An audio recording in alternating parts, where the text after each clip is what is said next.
భక్తుల కోరికను తీర్చి ఆ స్వామిని పూజించడానికి విశేషమైన రోజు శనివారం. అందులోనూ కార్తీక మాసం శివ కేశవులకు అంటే శివుడికి విష్ణువుకి ఇష్టమైన మాసం. అందున ఈ శనివారం రోజు వెంకటేశ్వర స్వామికి సంబంధించిన ఈ కథలను విన్నా, చదివినా, చెప్పినా, వినిపించినా సకల శుభాలు కలుగుతాయి. జన్మల దోషాలు తొలగి కోటి జన్మల పుణ్యం వస్తుంది. మరి ఆ కథలేంటో ఇప్పుడు ఈ వీడియోలో తెలుసుకుందాం.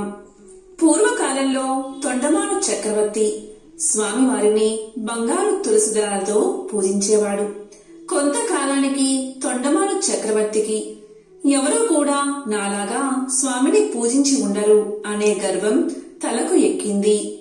ఈ విధమైన భావంతోనే ఒకరోజు శ్రీవారి ఆలయంలోకి ప్రవేశించే సమయానికి తాను పూజించిన బంగారు తులసి దళాలు పక్కకు తొయ్యబడి మట్టితో చేసిన పూలు స్వామివారి పాదాలపై వేయబడి ఉన్నాయి. అది చూసిన తొండమానుడు ఆశ్చర్యానికి లోనై స్వామివారిని ప్రార్థించాడు. అది ఆలకించిన స్వామి ఇలా పలికాడు, రాజా, నీవే కాదు, నాకు ప్రియమైన భక్తులు అనేక మంది ఉన్నారు. అటువంటి వారిలో భీముడు ఒకడు.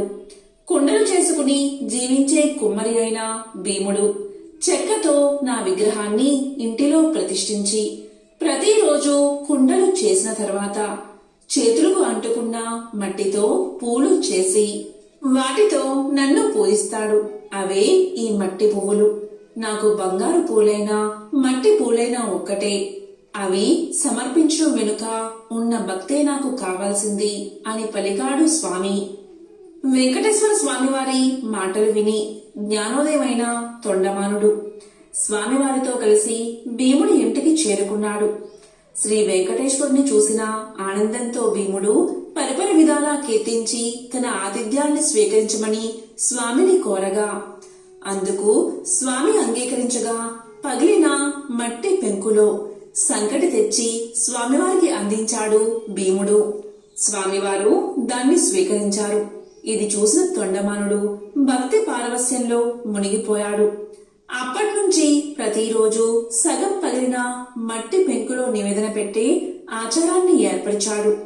ఇప్పటికీ నిత్యం నైవేద్యం కుండ పెంకులోనే సమర్పించబడుతుంది.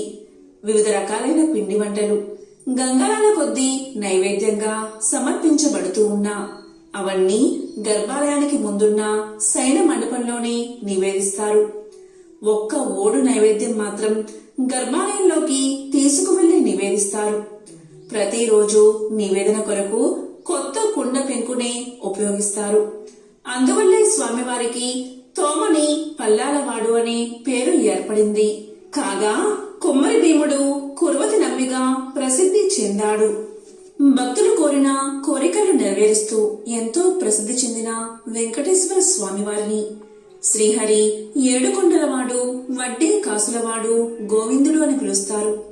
అయితే స్వామివారిని దర్శించుకునే భక్తులు తప్పనిసరిగా స్వామివారిని గోవింద గోవింద అనే పేరుతో పూజించడం మనం చూస్తున్నాము. అయితే స్వామివారిని ఈ విధంగా గోవింద అనే పేరుతో పూజించడానికి గల కారణమేమిటి, ఈ పేరు వెనుక ఉన్న కథ ఏమిటి అనే విషయాలను